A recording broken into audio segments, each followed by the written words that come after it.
여러분 안녕하십니까. 반갑습니다. 오늘은 2025년 11월 27일 세계유산 피람서운 집성관에서 사단법인 피람서운 산항회가 주최 주관하는 2025년 하반기 산항회 학술 강연에 하서와 소생호 효 공감장 소서원, 전남대학교 김경호 혼합학 교수가 진행합니다. 오늘은 수료받은 전남대학교 혼합학과의 김경호입니다.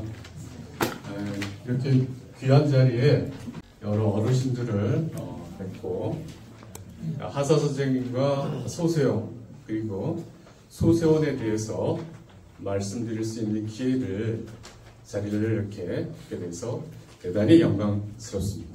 제가 오늘 말씀드리려고 하는 주 내용은 일단은 하서 김인우 선생님에 관한 얘기가 중심이 될 것이고, 그리고 하서 선생님과 긴밀하게 교류했던, 그리고 어쩌면 동지가 아니었을까.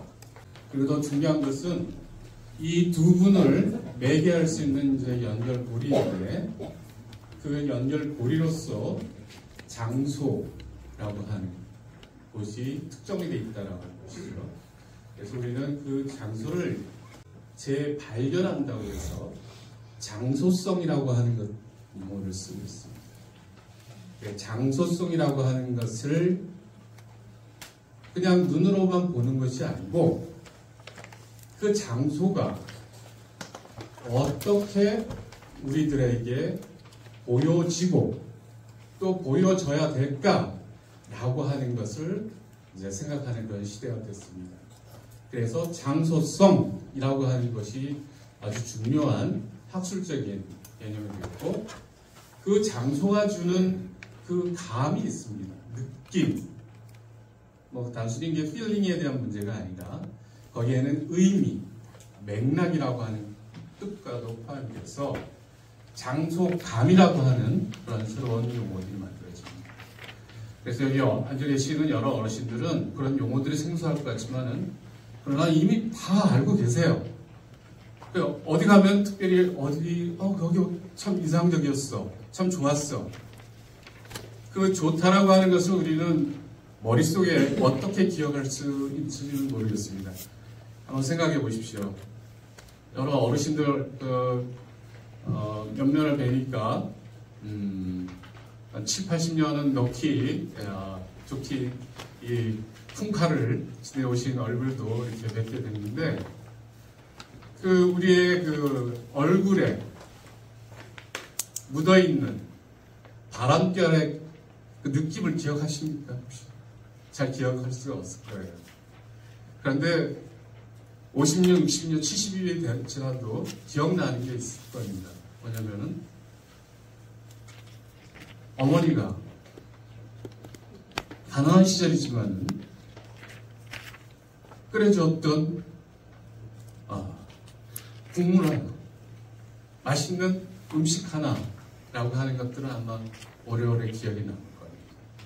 바로 우리의 이제 오감이라고 할 때 우리 감각에 기억되는 내용들이 있는데, 그 감각에 기억되는 내용들이 우리의 의식을 새롭게 자극시키고 활성화시킵니다. 그래서 어디를 가면은 그 장소가 기억될 때 가장 인상적인 내용들과 연결돼서 그런 장소를 기억하게 되는데, 여러분들은 여기 앉아 계신 어르신들은 이 피람 하면은 무엇을 기억할 수 있을까요?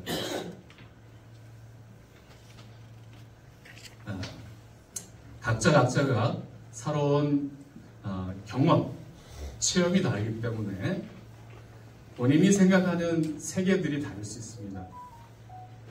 그래서 우리는 다 자기가 바라보는 세상들을 가지고서 세상을 살아갑니다. 그래서 의견들이 다 다를 수 있어요. 그런데 중요한 것은 그 의견이 다른 게 중요한 것이 아니라 각자가 생긴 것도 다르고 느끼는 것도 다른데 다른 거는 당연하죠. 그런데 중요한 것은 다르다고 하는 그 자체의 문제가 아니라 그 다른 것들을 어떻게 함께 우리가 살아가는 이 세상 속에서 다투지 않고 싸우지 않고 그 다름을 함께 공유할 수 있을까라고 하는 그 문제가 가장 어려운 숙제이라고 생각합니다. 지금까지 여러 시간들을 거쳐왔을 때도 아마 그런 그 관계 속에서 다름이라고 하는 문제 때문에 다투고 아프고 힘겨웠던 시간들이 아마 있을 겁니다. 그런데 그거는 지금의 문제만이 아니에요. 우리 적어도 한국 땅에 살았던 많은 사람들이 다 그런 고민들을 했었을 겁니다. 삼국시대에는 원효스님도 그런 고민을 했었을 것이고요. 고려시대에는 의천스님도 그런 고민을 했었을 겁니다.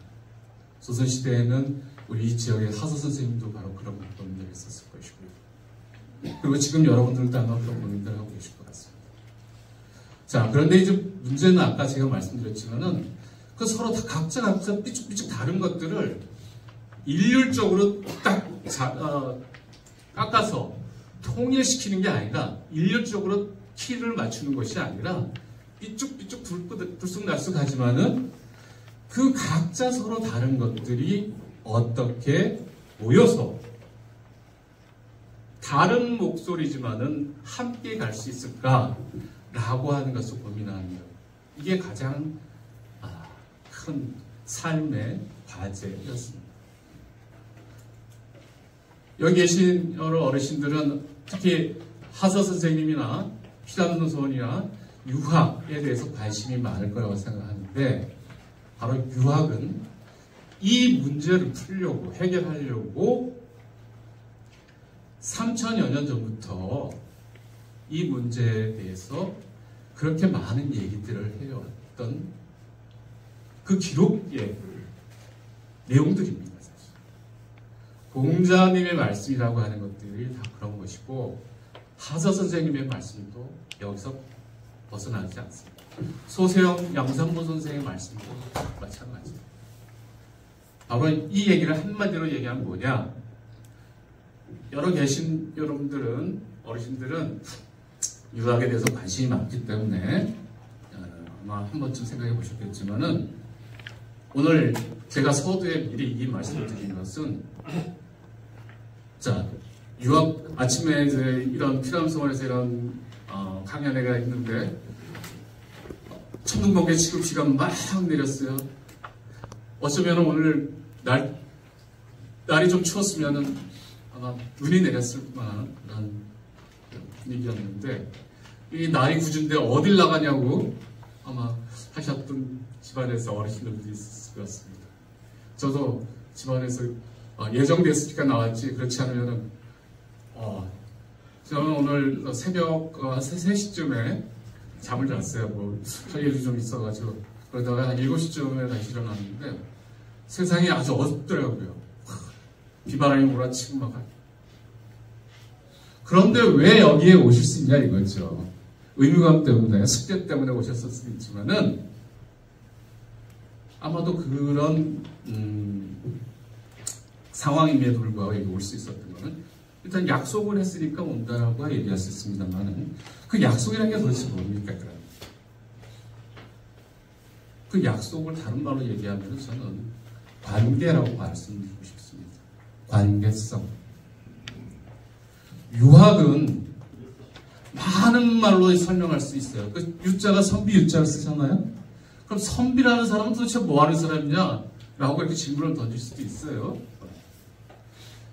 그런데 저는 유학을 딱 한마디로 정리한다라고 하는 것은 어불성설이긴 하지만은 그러나 오늘 이 자리에서 말씀드릴 수 있다라고 한다면 적어도 요 한마디는 할 수 있다. 유학은 뭐다? 관계성이다. 라고 얘기해요. 자, 같이 한번 말씀 한번 해보시겠어요? 하나, 둘, 셋. 유학은 뭐다? 하나, 둘, 셋. 관계성.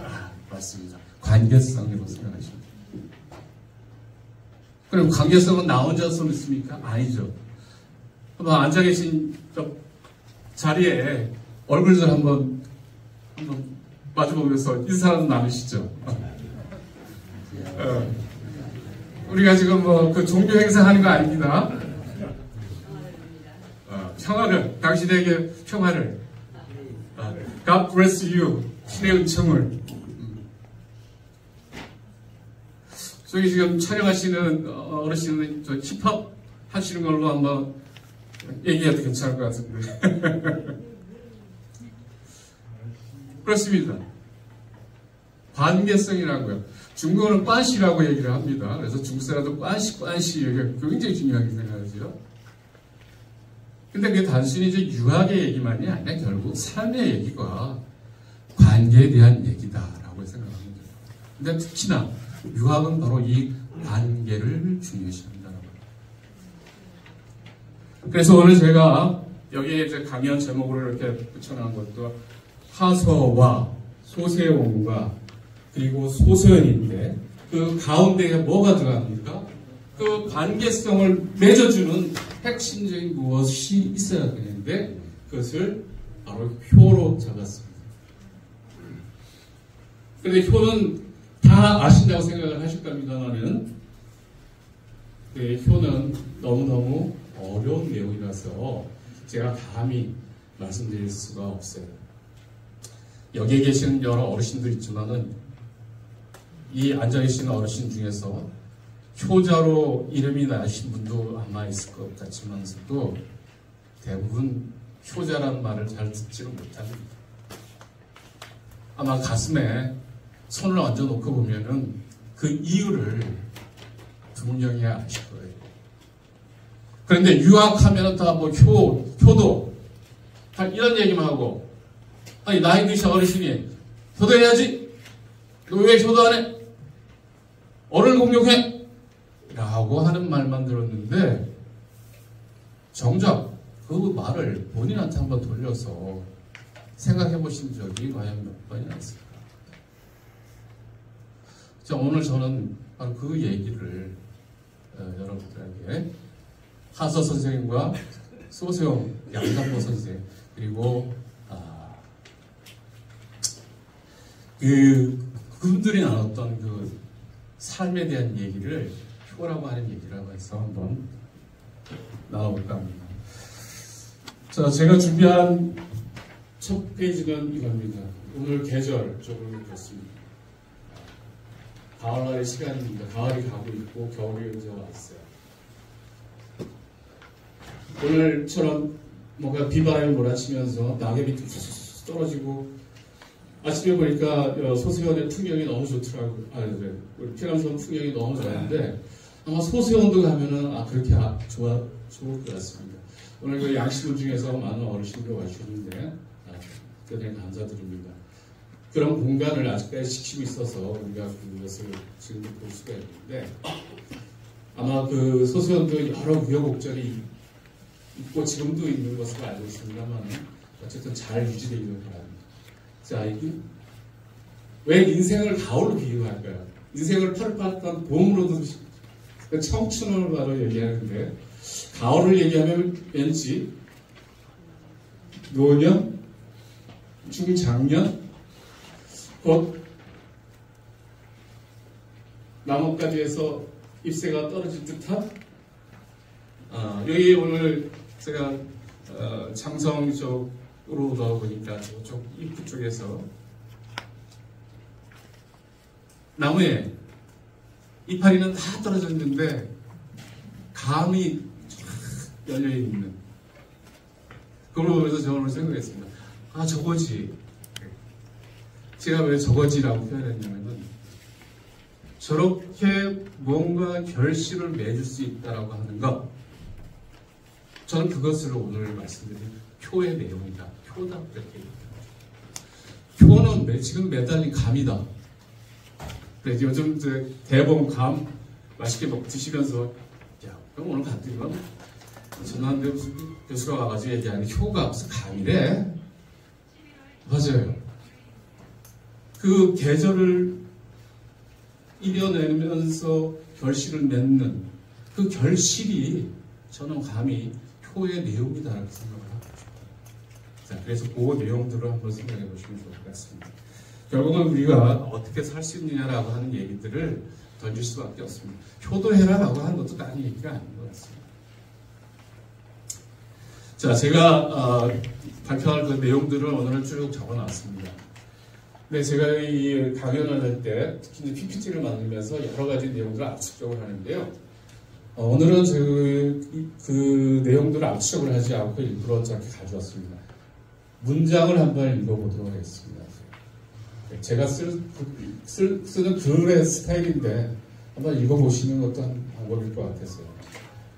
자, 돌이켜보면 만추의 계절이 깊어지는가 싶더니 어느덧 소수를 지나고 맹동의 계절이 개동을 알리고 조동이 되었다. 음력 10월이 지났으니 겨울이 시작된 곳이다.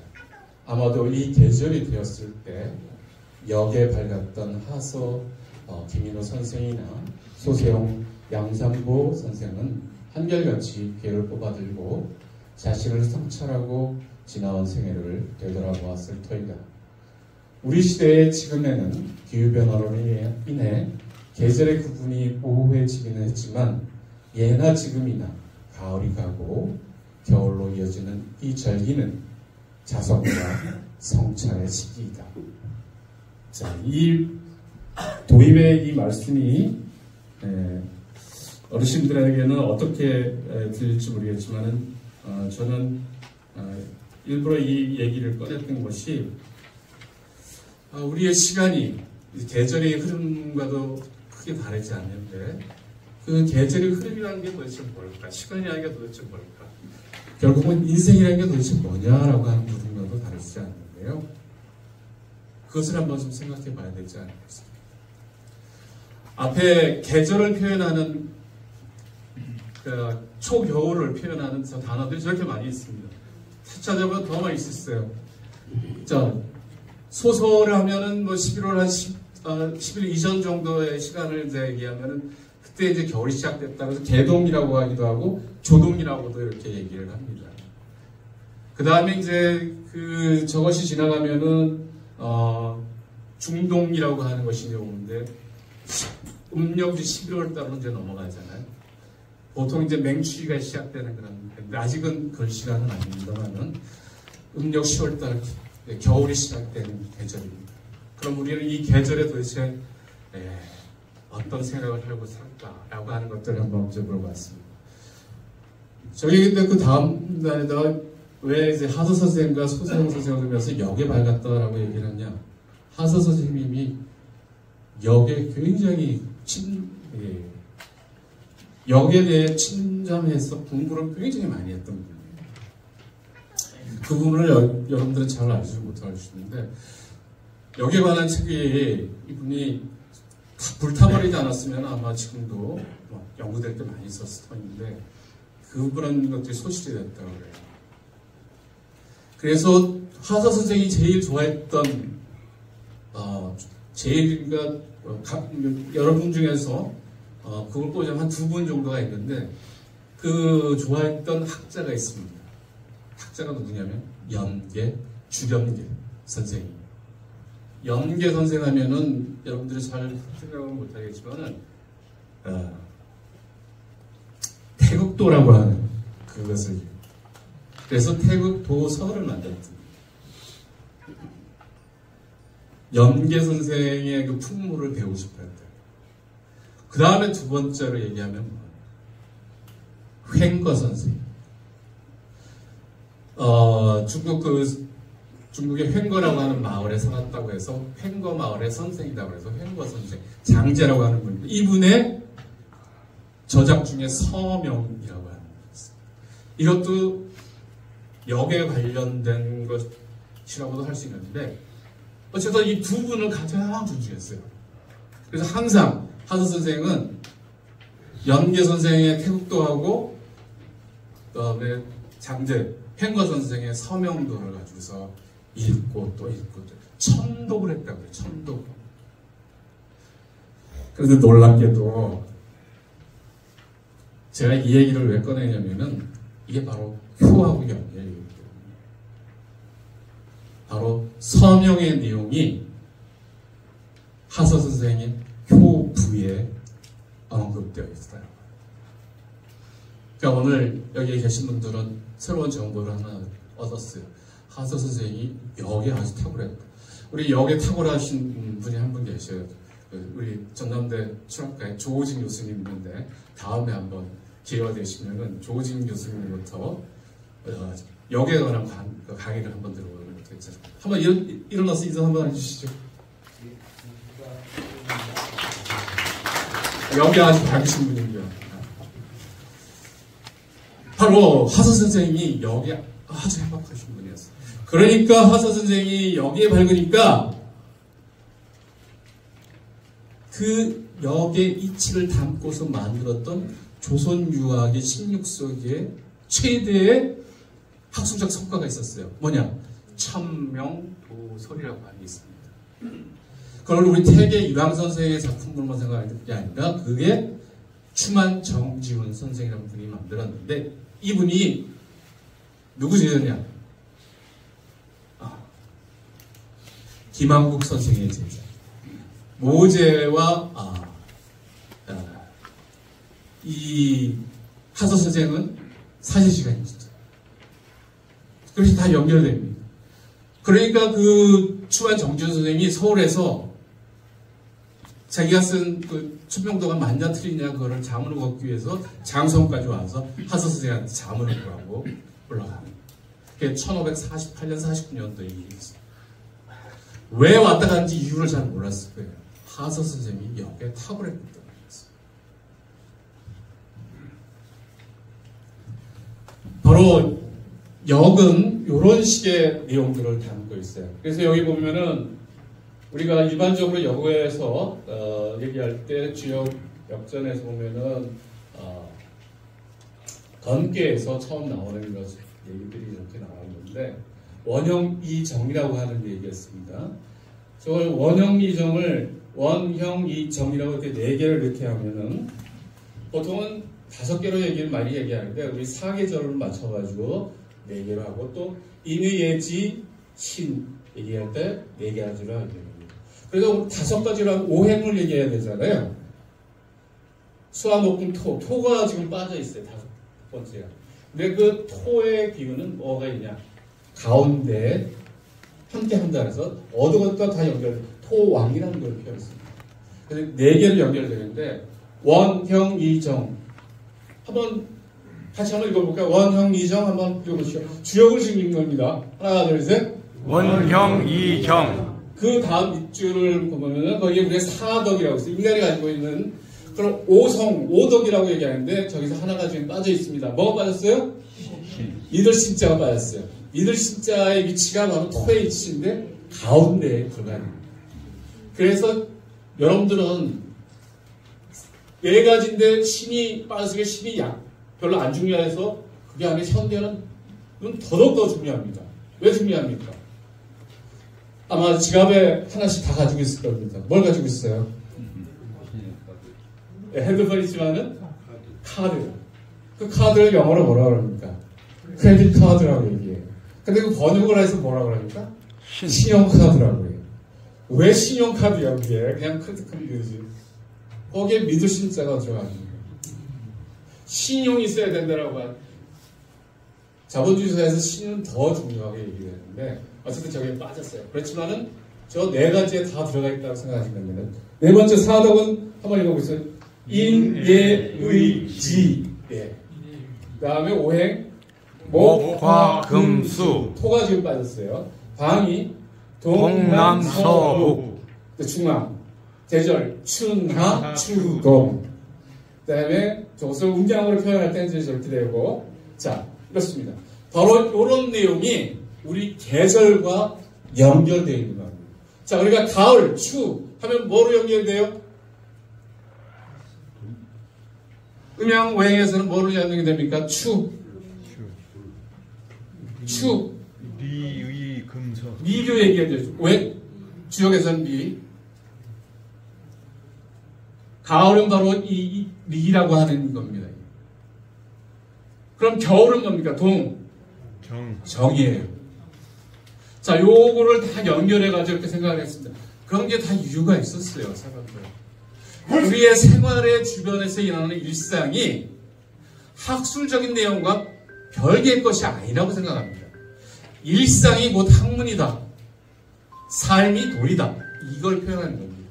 자, 그러다 보니까 우리 생활 공간에 우리 지역을 문으로 이렇게 사방을 막고 있는데 사방의 이름도 바로 여기에 주역적인 내용과 그리고 이런 우리의 덕이라고 하는 내용들이 들어가 있습니다. 광주 읍성에서 어떤 것 중에 지금 여기 보면은 서문이라고 하는 것 거의 못 들어보셨죠? 동문이 있고 남문은 진남문, 서문은 광림문, 그다음에 북문은 공국문이라고 이렇게 되어 있습니다. 광주 고등학교 그쪽에 가면은 공국문이 여기에 있었다고 이렇게 표현이 되어 있는 게 바로 여기에요. 북쪽이라는 의미입니다.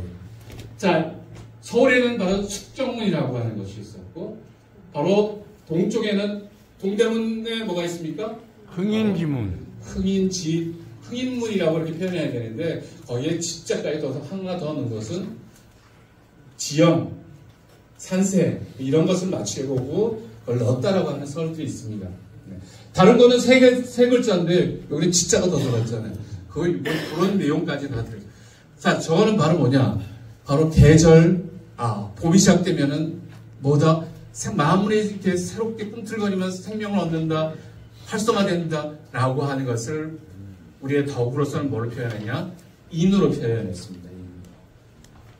바로 뭔가 생명을 주는. 그리고 이제 가을이 되면은 뭐든가 걷어들이는데 그것을 이로 표현했어요. 그리고 겨울에는 그것을 저장하는 그런 계절로 이제 가는 겁니다. 자, 그 내용을 제가 이제 이렇게 표현했습니다. 그래서 여기서는 천도운행의 원리를 원형미적으로 표현하는데 이것이 추나추동과 조응하고 특히 육아철학에서는 인의 예제의 덕성과 짝을 이뤄서 사용하고 있습니다.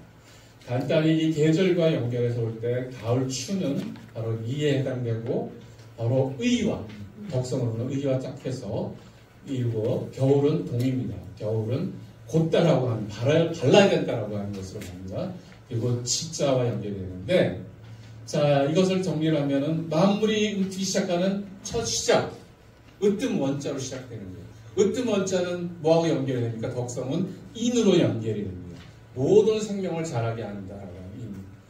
그리고 그런 봄의 기운들이 지나서 온갖 것들이 무성하게 자라고 나는 풍성하게 자라는 형통하다라고 할 때 그러면서도 이것이 우후죽순처럼 막 일어나는 것 같지만은 그 질서가 다 있는 겁니다. 그게 바로 예에 맞게 자라나는 겁니다. 그런 여름이 지나면은 온전한 것들, 이런 것들만 남고 쭉정이들은 결실을 맺는다 보면 내줄 수가 없습니다. 그 쭉정이는 가라, 껍데기는 가야 됩니다. 우리 지금 한국 사회를 어질피는 많은 껍데기 쭉정이들이 아직도 우리 사회에 넘쳐나고 있는 것 같아요. 이런 것들을 좀 생각을 해야 될 텐데 계절을 제대로 지금이 가을이구나 라는 생각만 하면은 사는 것을 좀 바르게 살 수 있지 않을까 싶은데 바로 이런 그런데 이 중요한 게 뭡니까? 쭉정이는 남아있을 수가 없어요. 그 남아있을 수 없는 이유가 뭡니까? 바로 의로움이 이 계절을 상징합니다. 가을이 뭐를 상징한다고요? 바로 의로움을 상징합니다. 오름을 상징합니다. 그 오름이라고 하는 기준이 있지 않으면 결실을 내줄 수가 없다라고 하는 그러니까 놀라운 통찰이 아닙니까? 아까 제가 그랬지 않습니까? 감을 먹을 때 효를 생각하시라고 얘기했잖아요. 그 감을 드실 때 뭘 생각하셨다고요? 의로움을 생각하셔야 됩니다. 의롭지 않으면 감이 감으로서 역할을 할 수가 없었어요. 열매를 맺을 수가 없었어요. 바로 그 의로움이 이 계절을 상징하는 것입니다. 그래서 그런 정성스러움으로써 이 가을이 풍성해지는 겁니다. 그런데 곧 혹독한 시절, 추움의 계절이 오지만은 그 춥지만은 가난하지만 힘겹지만은 타협하지 않고 견뎌낼 수 있는 게 뭡니까? 내가 지금 힘들어, 어려워. 옆 사람을 누군가를 사귀쳐가지고 내가 어떻게 해볼까? 그래서는 금방 분통 날 수밖에 없다는 거예요. 결국은 그 어려움을 남이 아니라 누가? 내가 견뎌내야 되는 겁니다. 견뎌내는데 어떻게 견뎌내야 되느냐가 중요합니다. 그래서 저는 오늘 여기서 이제 교회에 대해서 말씀드리는 것도 사실은 그겁니다. 딴 게 아니라 무엇이라고 하는 문제가 중요한 것이 아니라 어떻게라고 하는 말씀을 오히려 드리고 싶어요. 우리는 지금까지 무엇이 중요하고 무엇에 화에 집중이 되어 있었는데 이 화의 문제가 아니고 무엇이 아니라 과연 어떻게라고 하는 문제로서 이 세계를 살아갈 수 있는 것들을 모색을 해야 되는데 그 어떻게 답은 결국 뭐냐라고 하는 거예요. 옳고 곧아야 된다라고 하는 거예요. 정직해야 된다라고 하는 거예요. 굳세야 된다라고 하는 겁니다. 굳세지 않으면 결국 어떻게 됩니까? 요즘 보는 우리 법정에서 보는 내란 관련 재판에서 보시잖아요. 그 얼마나 한숨이 나옵니까? 그렇게 똑똑한 사람들이 그렇게 재산도 많은 사람들이 왜 저렇게 결국 왜 그렇게 패가 망신해서 살아야 될까? 결국 뭐겠어요? 곧게 의로움을 지키지 않으니까 저렇게 일어나는 거죠. 바로 이 올곧게 지켜내는 것. 그럴 때 이제 계절이 그것을 끌어안습니다. 그래서 혹독한 비바람 속에서 저 생명력을 어떻게 해요? 그 다음 세대로 넘길 준비를 합니다. 그 지혜가 거기에 담겨져 있어요. 그 지혜가 바로 생명의 지혜다. 저는 그렇게 말씀드리겠습니다. 앞선 세대가 그 다음 세대에게 남겨줄 것은 도대체 뭔가? 재산인가? 건강인가? 주식인가? 어르신들은 뭘 남겨드리겠습니까? 근데 세상은 뭘 남겨주냐면은 올곧은 것만 남겨줘요. 올곧지 않은 것들은 쭉정이들은 다 버리고 죽임을 당합니다. 그래야지 그 다음에 봄을 또 맞을 수 있습니다. 바로 이 생명력, 저는 이 관계를 뭐라고 얘기하고 싶으냐면은 봄나무에서 겨울나무로 그리고 새 봄으로 나아가는 이 과정을 생명의 수수관계다라고 표현하고 싶어요. 앞선 세대가 미래 세대에게 그들이 가졌던 온갖 노하우를, 삶의 지혜를, 원축된 경험을 그 다음 세대에게 넘겨줍니다. 그 책임과 누구한테 있어요? 바로 앞선 세대한테 있습니다. 그 앞선 세대가 우리 사회에서 누굽니까? 바로 여기에 계신 어르신들이에요. 어른들입니다. 어른들이 어른 역할들을 제대로 해줘야 다음 생명들이 새롭게 살아갈 수 있습니다. 미래 세대들이 그 다음 세대를 살아가요. 그 생명의 기운을 받아서 다음을 가는데 그 생명의 기운이 제대로 원축되지 못했다. 부실하다. 그럼 어떻게 됐어요? 죽어요. 생존할 수가 없어요. 그러니까 다음 세대, 우리 미래 세대, 청년들이 제대로 자기 역할을 못하는 것은 쟤네들이 못났어. 니들이 못나서 그래. 이렇게 얘기하면 되겠습니까? 아니, 어른들이 그들을 지켜주고 그것을 줘야 돼. 그런 힘을. 결국은 다 책임이 있지만은 저는 그렇게 생각합니다. 그래도 삶을 살아왔던 경험이 있던 세대가 더 책임이 있지 않냐. 아직 살지도 않았던 사람들한테 그 책임을 전가하는 것은 그건 지도자가 할 일이 아니에요. 어른이 할 일이 아니라. 그러니까 어떻게 하겠어요? 바로 어른들의 몫이 책임이라는 게 막중하다라고 하는 겁니다. 그러니까 여기 계신 어르신들은 오늘 그 책임감을 막중하게 느껴셔야 됩니다. 오늘 부담감 100배입니다. 오늘 하서 선생님의 효 얘기, 뭐 좋은 얘기 줄로 안다고 생각했는데 책임감 100배를 갖고 가셔야 돼요. 바로 내가 가졌던 삶의 경험과 지혜와 이 모든 것 중에서 엑기스, 정수만을 남겨서 다음 세대, 후배, 자식 이들에게 이것을 남겨주고 하는 게 우리가 이 세상에 왔다 가는 책무입니다. 그래서 서명도에서 하서 선생이 교구에서 내 죽음이 편하리라 이렇게 얘기해요. 그게 가능할 수 있는 게 뭡니까? 지금 말씀들이 이런 것들을 했기 때문에 가능한 거예요. 내가 이 세상에 온 책무를 다했다. 그러니까 나는 이제 눈을 감을 수 있어. 그 편의 눈을 감을 수 있는 것은 홍범 구주에서 기자가 썼다고 하는 홍범 구주에서 오복 중에 하나로 얘기를 했습니다. 바로 고종명이라고 하는.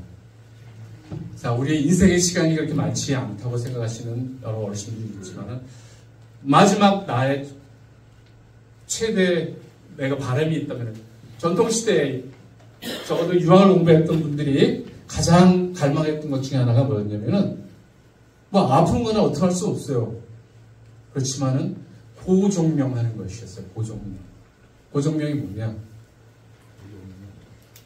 집에서 내가 살던 공간에서 마지막 최후를 맞는 거. 그러니까 어떻게 했어요? 밖에서 요즘은 다 어떻습니까? 전통시대에 비해서 얘기하면 다 객사를 하고 있어요. 우리는. 대부분 객사예요. 병원에서 마지막을 맞잖아요.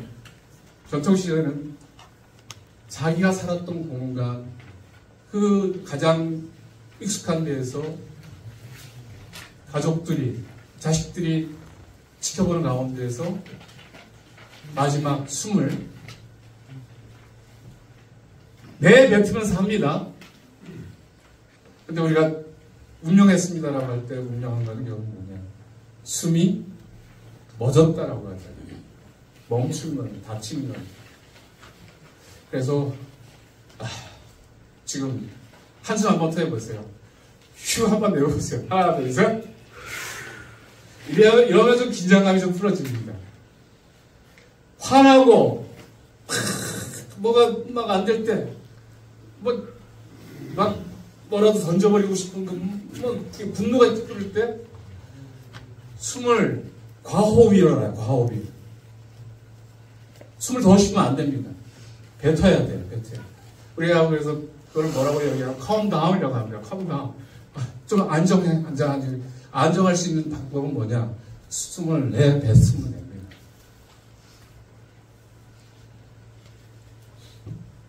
결국은 제가 얘기하려고 했던 핵심은 다 얘기했어요. 뭐냐? 이게 바로 저는 효라고 생각합니다. 계절이 봄 나무가 가을 결실이 돼서 겨울로 넘어가서 다음 계절로 이행되는 과정의 순환 관계가 저는 이게 생명을 연결해주는 생명의 수수 관계라고 이렇게 표현합니다. 그럼 앞선 세대는 그 미래 세대, 후속 세대에게 그 생명을 주고, 그럼 미래 세대는 어떠냐? 받았으니까 끝이야가 아니라 그 앞선 세대가 나에게 이런 생명을 주는 그것에 대해서 감사하는 겁니다. 그 감사가 바로 보은이에요. 그 보은이 다른 말로 우리는 효라고 얘기를 하는 거예요. 그러니까 그 생명을 주는 앞선 세대는 어떤 태도를 가져야 되겠습니까? 자애로워야 돼요. 그래서 자애라고 하는 것이 어른들이 가지고 있어야 될 책무입니다. 윗세대는 아랫세대에게 자애로워야 되고 아랫세대는 윗세대에게 공경을 해야 되는 것이 효도를 해야 되는 것이 바로 그래서 일어나는 거예요. 이것은 일방적인 관계가 아니라 어떤 겁니까? 상호적인 관계가 또 이루어져요. 저는 그것을 상호성이라고 얘기를 하고 있습니다.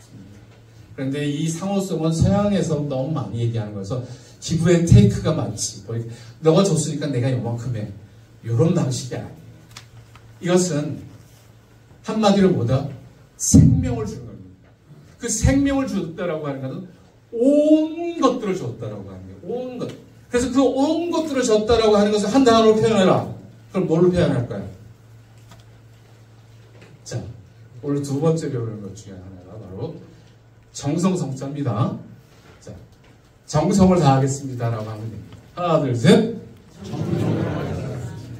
정성을 다하는 것이 결국은 생명을 주는 겁니다.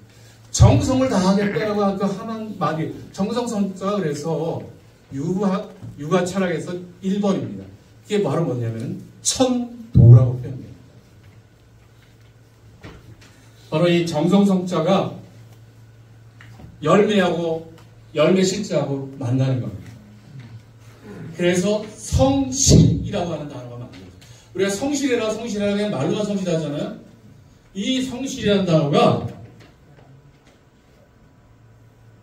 주자하게, 그러니까 주자나 정인천, 정명도 뭐 이런 분들이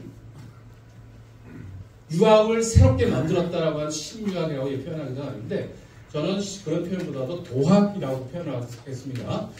도학의 핵심으로 만들었던 그것을 철학적 이론으로 만들었던 핵심 단어가 뭐냐? 천도라고 하는 것을 발견했어요. 하늘이 이 우주자연이 움직이는 그 천도의 핵심이 뭐냐? 딱 한 글자입니다. 천도의 핵심이 바로 뭐다? 정성성자입니다. 정성성자는 우리는 잘 요즘 안 쓰잖아요. 그러니까 일반적으로 뭐라고 쓰거든요? 정성스럽다라고 하는 얘기입니다.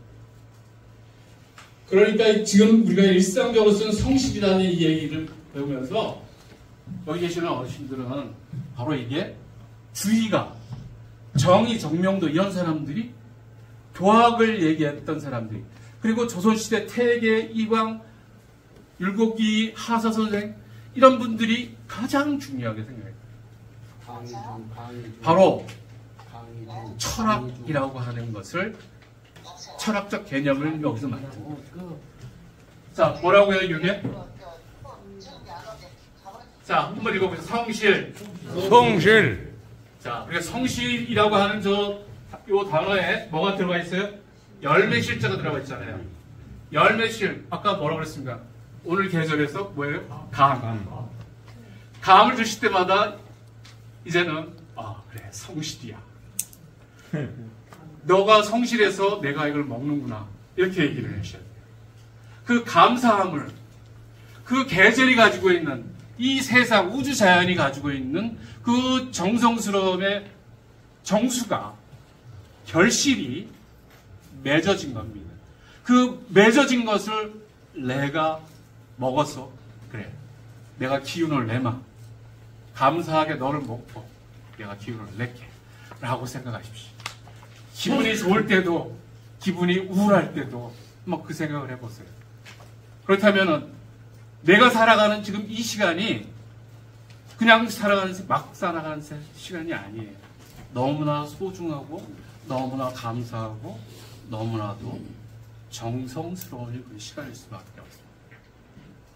바로 이런 정성스러움의 태도를 매 순간 사람들과 밥 먹을 때, 대화할 때, 거릴 때 이걸 일상적으로 실행하려고 했던 사람들이 바로 누구냐?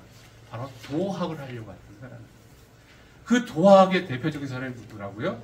바로 하사 선생님이었고 그 하사 선생님과 함께 도학이라고 하는 것을 일상적으로 실행하려고 했던 법. 나이가 7살이 많습니다. 소세용 선생님.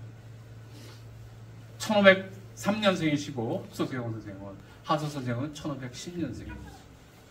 7살 차이가 있지만 이분들은 도우가 됐어요. 뭘로? 그 정성스러움을 매겨서. 그런 정성스러움의 이분들의 핵심 단어가 바로 뭐였을까요? 바로 부모님이었어요. 그 정성스러움을 누가 하겠어요? 부모님. 그것이 결국 뭐가 됐습니까? 정성스러움. 효라고 하는 이름으로 만들어진 거예요.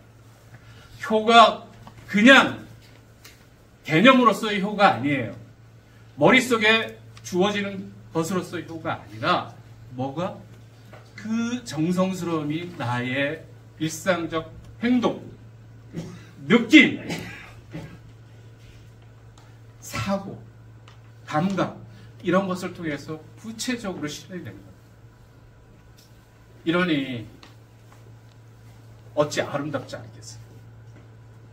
그런 분들이 세상에 많았을까요? 많지 않았어요. 우리 광주 호남에 몇 분 안 됐다고 얘기해요. 손꼽을 정도였다고 그래요.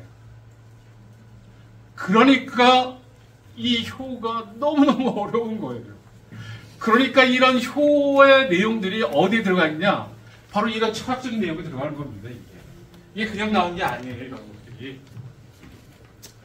그래서 제가 이 내용을 정리해봤습니다. 결국은 이게 결국 뭐냐? 유학이 가지고 있는 저는 생명의 진리라고 얘기를 하고 싶습니다. 기독교에서도 말씀이고 생명이다라고 이렇게 표현을 하잖아요. 근데 유학에서는 그보다 더 강조합니다. 이 우주 자연이 생명인데요. 여러분은 다 하나하나 각자 각자의 생명들입니다. 그 생명을 나는 어떻게 지킬 것이냐. 그 생명에 대한 재발견을 했던 것이 조선 후기에 신흥 종교, 특히 동학에서 그것을 얘기합니다. 그 동학에서 나오는 내용에 바로 뭐가 있냐면 시천주라고 하는 게 있어요. 수채재우 선생이 말씀하셨던 깨달음을 얻었던 시천주라고, 모신다라고 하는 거예요. 뭐를? 천주를. 천주가 유학에서는 뭡니까? 그게 상제예요, 상제. 상제님을 모신 겁니다. 그걸 다른 말로 표현하면 뭐겠어요? 천도예요, 천도. 그 천도를 다른 말로 표현하면 뭐겠어요? 정성성자예요. 그래서 동학, 천도교에서 가장 중요하게 생각하는 게 뭐냐면은 정성스럽게 하라는 거예요. 정성스럽게. 유학에서 이미 다 얘기를 했었는데도 불구하고 유학에서는 이게 잘 안 됐어. 이게 지금 뭔가 계층 간의 계급 간의 갈등들이 심화되면서 이게 잘 안 되는데 동학은 이걸 다 깨버리면서 신분을 깨버리면서 사람들에게 정성스럽게, 사물에게 정성스럽게, 모든 온갖 것들에게 정성스럽게라고 하는 것입니다. 그런데 지금 우리는 동학의 시대가 아니네요.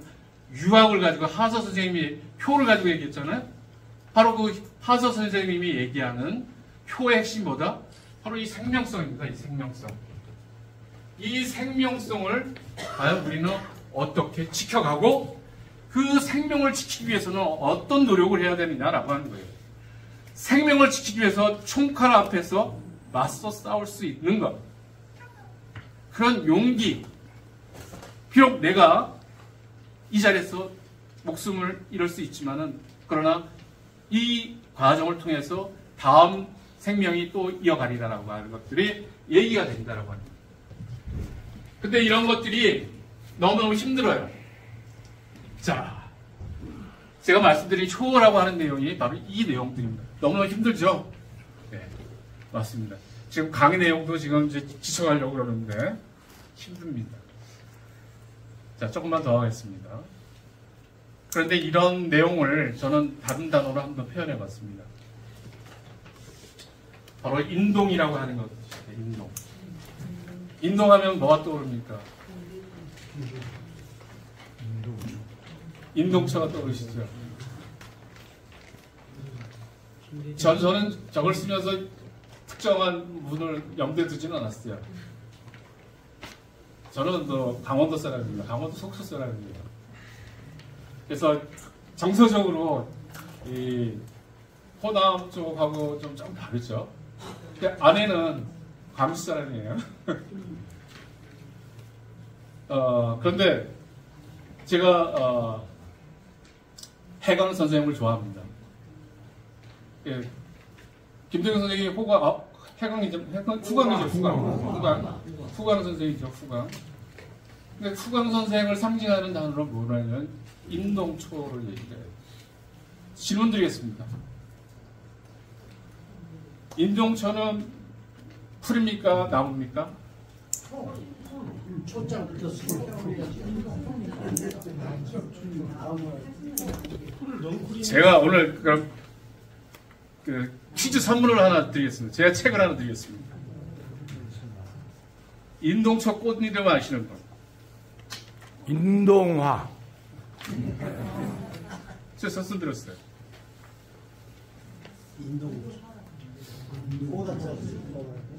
지금 검색을 지금 막 하시는데 검색하면 나오겠죠. 그러니까 대부분 모르셔요. 인동초라고 하지만은 풀초자를 쓰기 때문에 풀이 아니에요. 검은 황과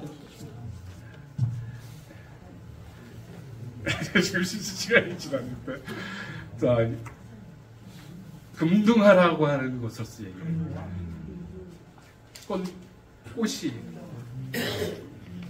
금은하라고도 표현하기도 합니다. 근데 이거는 덩풀이에요, 덩풀. 그래서 풀이 아니에요. 금은하라고 하기도 금등하라고 하기도 꽃이 색깔이 다른데 이거 검은화라고 또 검은하라고 자, 인동이라고 하는 게 추운 겨울을 기대하면서도 그러면서도 꽃을 피어내는 우리는 주로 매화를 뭔가 상징하는데 저는 사실 인동이라고 하는 저것을 후강 선생이 참 아름다운 분이구나라고 하는. 그런데 제가 이걸 쓰다 보니까 이런 식으로 써갔는데 그래서 제가 좀 읽어보려고 했던 게 이겁니다.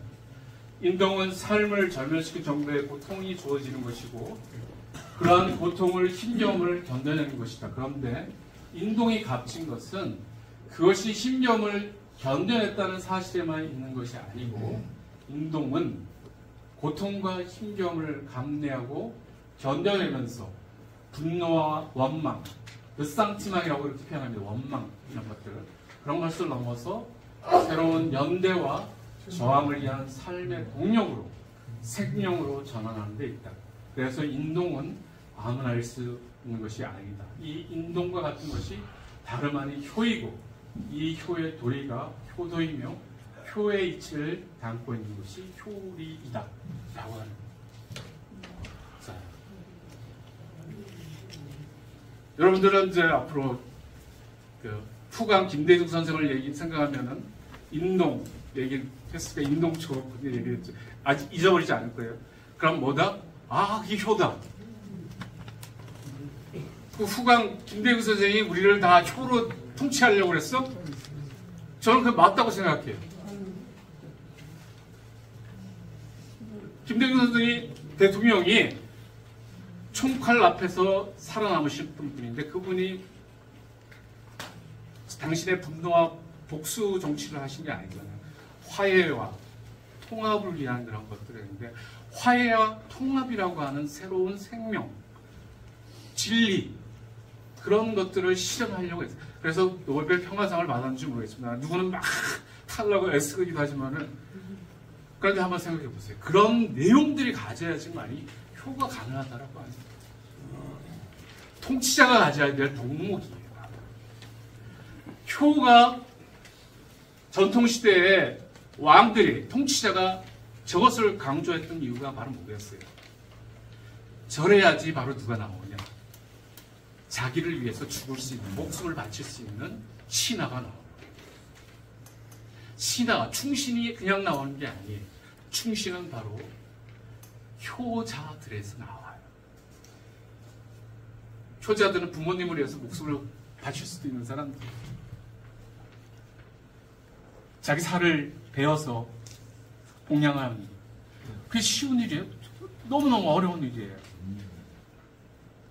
그러니까 그것을 마치 자기의 그 통치를 위해서 막 권장을 하는 그 과정에서 불효자는 처단했어요. 그래서 고발하고 어마어마했어. 불효자로 신고당하면은 그냥 끌려가는 거예요.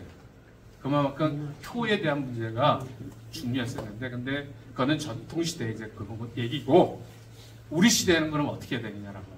바로 아까도 말씀드렸지만은, 저는 아까 이 생명력, 그러니까 서로 다른 것들을 끌어안을 수 있는 힘, 저걸 만들어내는 게 핵심이 아닐까라고 하는 것이죠. 저는 그런 태도가 바로 순구라고 하는 것을 얘기하고 있습니다.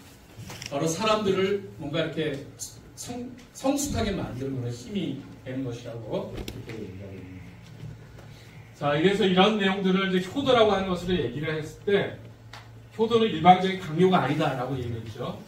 자, 이런 내용들이 강조될 수 있었을 때, 국가에서 저런 것을 효자로 뽑아가지고 상을 주고 표창했습니다. 근데 표창하고 상을 주는 것은 누구나 다 할 수 있으면 주질 않아요. 잘 없었어요. 그런데 바로 하서 선생님하고 관계됐던 분, 하서 선생님의 사이, 둘째 사이였다고 얘기하죠. 양자직 선생이, 고함 선생이 바로 효자로 국가에서 발탁이 됐어요. 그래서 벼슬, 과거 시험을 통과해야지만 벼슬을 받아야 되는데, 받을 수 있는데, 바로 그래서 벼슬로 나가서 현관까지 이제 지내게 되는, 바로 그런 이력들이 이분들한테 이제 남아 있습니다.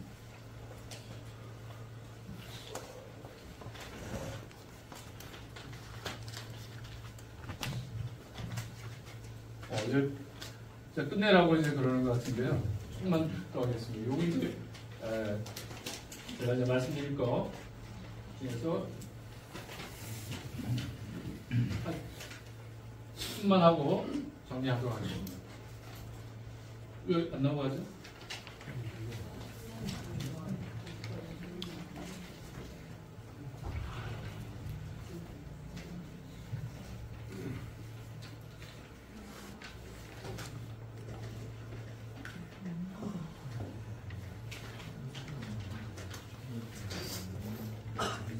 네?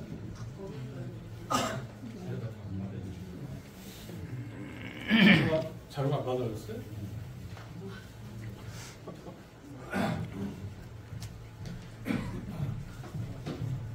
자, 그러면은 자료집의 그 내용들을 보시면서 정리하도록 하겠습니다.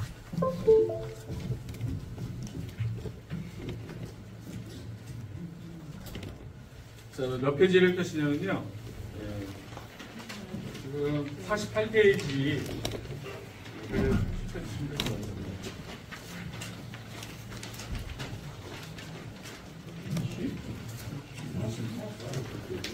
47페이지 한번 보시겠어요? 47페이지. 47페이지에 보면은 하서 선생님의 그 생각이 왜 하서 선생님이 이제 효자가 될 수밖에 없었을까라고 하죠. 하서 선생님도 너무 삶이 힘들었었는데, 근데 이분이 참 그런 것을 극복해냈다라고 하는 게 대단한 거예요. 극복해내면서 표현했던 것 중에 하나가 자연가라고 하는 건데, 그 자연가를 한번 보겠습니다. 47쪽에 보시면은, 자, 한번, 지금 이제 시간도 됐으니까 같이 한번 읽어보실까요? 자, 하나, 둘, 셋. 청산도 절로절로, 녹두도 절로절로, 산도 절로, 물도 절로, 산수간에 나도 절로. 무어라 절로 생긴 인생이니 장차 절로 절거리라. 자, 저는 예전에 이 시를 보면서 그냥 범상하게 봤습니다, 사실. 그런데 요 내용을 이번에 다시 한 20번을 다시 내리면서 탐복을 했어요. 왜 이렇게 자연이란 말을 했을까? 근데 제가 탐복했던 것 중에 하나는 산, 수. 그 산과 자연, 그 안에 인간이 있는데, 그 인간이 있는 그 자체도 절로절로다, 이게. 저절로 그런 것이지, 억지로 그런 거 아니다라고. 절로절로 자연이란 말이 뭔 말이냐면은, 인이, 억지로, 그게 아니라는 거예요. 저절로 그냥 그대로라고 해요. 그런데 이게 중요한 것은 바로 뭐냐면은, 우리 사람이 가지고 있는 감정이라고 하는 것. 효의 감정이라고 하는 것은 바로 뭐냐? 그건 효의 감정은 이치, 이인이라고 하는 것에 발동해서 나오긴 하지만 이것도 누가 시켜서 하는 게 아니라 저절로 나와. 근데 이 저절로 어디서 나왔냐? 바로 어디서 왔다 그래요? 우주 자연에서 온 거예요. 그 우주 자연을 뭘로 썼어요? 도학자들은. 그 개념이 중요합니다. 바로 천도라고 하는 것에서 왔다. 천도, 다른 말로 뭐라고 그랬어요? 그래서 그게 성이다라고 했잖아요. 정성성자라고 했어요. 바로 정성성자가 우리 안에 들어와 있다라고 하는 거예요. 우리 인간은 바로 정성스러운 존재다라고 하는 거예요. 이것을 유학자들이 강조를 하지만은 더더욱 강조했던 사람들이 바로 뭐냐, 유학자 그룹 중에서도 도학자라고 하는 사람. 여러분들 성리학 많이 드셨죠? 제가 오늘 성리학이란 말을 하나도 안 썼어요. 일부러 안 씁니다. 도학이란 말을 저는 씁니다. 성리라고 하는 이론들을 공부한 그 전체 학문이 뭐냐? 이게 바로 도학이에요. 그런데 지금까지는 여러분들이 성리학이 전체를 아우르고 도학은 뭐 사상? 이런 걸로 정치사상 이런 쪽으로 역전이 돼야 됩니다. 그게. 바로 성리라고 하는 내용이 바로 천도와 같은 그런 내용이고 그것을 구체적으로 실천하는 내용이 정성성자와 같은 것. 바로 그 내용이 바로 자연이에요. 그러니까 그 자연을 누가 가지고 있다고요? 우리 인간이 다 가지고 있다는 거예요. 그 내용이 맹자가 얘기했던 성선이라고 하는 내용을 무지하게 강조하고 확대시킨 거예요. 여러분 다 성선의 존재다. 이 표현을 바로 뭐냐? 자연이다 이거예요. 하서 선생님의 말씀으로는 바로 자연인 거예요. 그러니까 우리는 뭡니까? 다 자연스럽게 효로를 할 수 있는 존재다라고 합니다. 근데 문제는 왜 절로가 안 되냐 이거예요. 왜 그렇겠어요? 지금 앉아 계신 어르신들 똑같습니다. 교수님 1시간 됐잖아. 이제 끝내야지 뭘 그래. 바로 이제 이런 마음이 막 듭니다. 그래서 배도 고픈데 이제 밥 먹으러 가야죠. 바로 이게 뭐가 이제 막 처음에 이제 초대에 대해서 허스 선생님에서 공부해야지 마음을 다 가졌다가 이게 살살 이제 흐트러지기 시작합니다. 저항감들이 막 생겨요. 욕심이 생깁니다. 다른 욕심이 욕망이 생기는 거예요. 욕망이 꿈틀꿈틀. 그게 유학에서는 자연이 아니라고. 그게 자연이라고 생각하는 사람은 순자식으로 얘기를 하는 거예요. 그게 자연이 아니고 그것을 조절할 수 있는 게 인간이다. 없을 수 없습니다. 그걸 부정하지 않아요, 유학은. 그래서 유학에서 공자님도 얘기하시는 말씀 중에 하나가 바로 얘기에 나오는 것 중에 음식 남녀라는 얘기가 바로 나옵니다. 음식 남녀가 바로 가장 원초적인 욕구, 욕망을 얘기합니다. 남녀에 대한 애틋함, 그 다음에 음식에 대한 갈망, 이게 바로 원초적인 욕구예요. 원초적인 욕망이에요. 그런데 이걸 부정한 게 아니라 이것을 다 발산할 수는 없다라고 합니다. 그러니까 그걸 어떻게 조절할 것이다. 이게 바로 유학이 할 것이다. 자, 그 조절의 내용들 속에서 엄격하게 조절하면은 순자식으로 가는 것이고 이것을 열어놓으면은 맹자식으로 가는 거예요. 그러니까 맹자의 이론을 따를 것이냐 순자의 이론을 따를 것이냐 이게 유학사에서 큰 축이었는데 도학은 누구의 이론을 따르겠어요? 도학은 맹자의 이론을 따른 거예요. 맹자의 이론을 따라서 인간은 다 선해라고 이렇게 얘기를 합니다. 말도 안 되는 소리 하지만 지금 보면은 나쁜 사람들도 너무 많고 사기치는 사람도 많은데 어떻게 인간이 다 선해? 말도 안 되는 소리 하지 마세요 라고 했던 것을 아니야 그래도 사람은 선한 존재야라고 하서 선생과 소세영 선생은 계속 얘기합니다. 그렇게 사람들이 그런 선한 마음을 닦을 수 있는 그 공간을 만들고자 했어요. 어디다가? 바로 그 공간에 그래서 소세원입니다. 그 소세원의 자연 속에서 그냥 물이 흐르고 즐기는 이게 아니에요. 소세옹의 그 쇠자가 무슨 쇠자입니까? 이게 바로 쇠소응대 진퇴지절이라고 하는 소학의 가르침에 따르는 그 쇠자예요. 쓰는 그 청소, 소세할 때 세자가 물로 청소하는 건데 그것을 양산모 선생은 자기의 호에다가 집어넣었어요. 소학의 가르침을 자기의 호에다가 넣은 거예요. 그게. 근데 지금까지 여러분들은 그냥 그 소세원이고 자연 풍경 속에서 그걸 보고서 그냥 했지라고 생각해요. 그게 아니에요.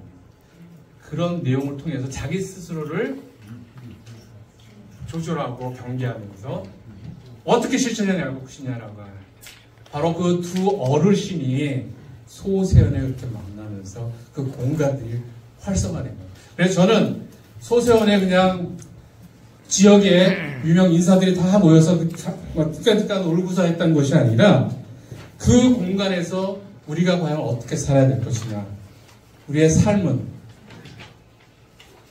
표라고 하는 문제가 결국 삶의 문제였기 때문에 그것을 고민했던 분들이 거기에 다 모였습니다.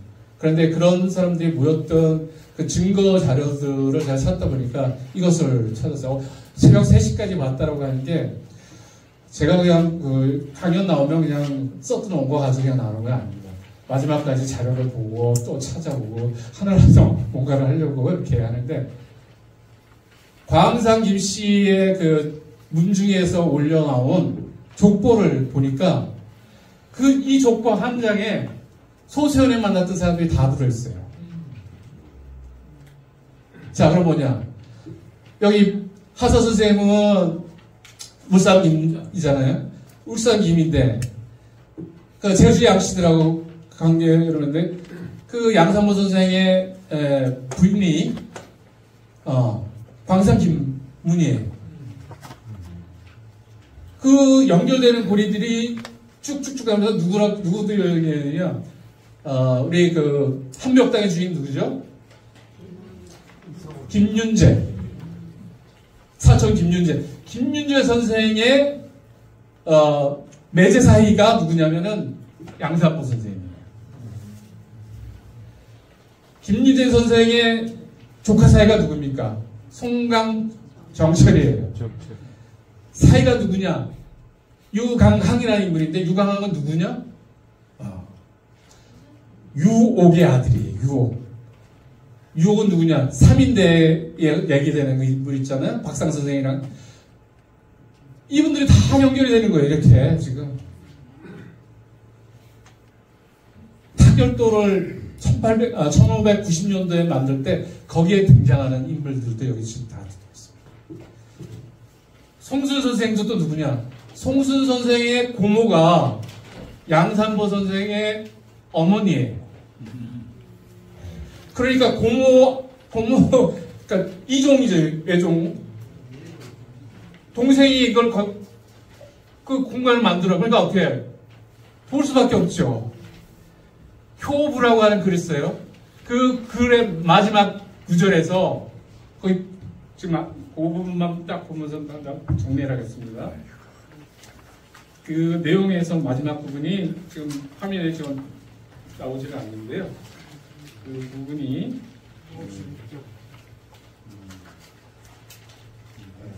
제가 그거를 따로 이게 붙이지 않았군요.